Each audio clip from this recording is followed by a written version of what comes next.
Kapalaran ng Scorpio ngayong araw ng April 8. Scorpio.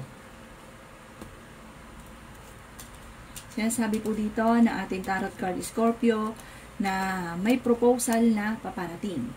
Sinasabi rin po dito na mas higit kang magiging charming, mas magiging attraction ka lalo, at kayo daw po ay swerte sa inyo po mga anak.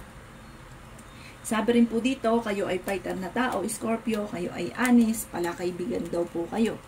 Sa ngayon, pag-isipang mabuti ang bawat paggastos. Fighter na tao daw kayo, paladasal, kung kaya't kayo ay may gabay.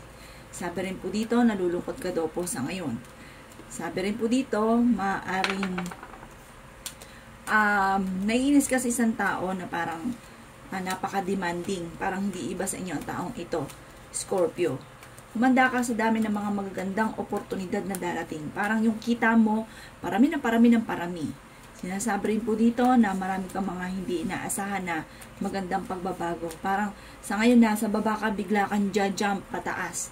Sabi rin po dito, maaaring nadaan ka sa pagsubok sa inyong karelasyon. Mag-iingat ka, maaaring may nanloloko sa inyo or may manloloko tungkol sa pera. Maaring may mga tukso na mahirap iwasan, at ingatan nyo din po daw po, Scorpio, ang inyong pong kalusugan. Maimbitahan ka sa isang okasyon at maaring mabilis kang nakakainggitan ng inyong pong kapwa. Yan, sabi rin po dito na kung kayo may karamdaman, kayo ay gagaling, or kung may tao na nagkasala sa inyo kagaya ng inyong karelasyon, natutong magpatawad. Ang inyong pong lucky color ay white at ang lucky number po ninyo ay 4. Ganon din po ang 18, ganon din po ang 36, 24, 39, at 50. Good luck po!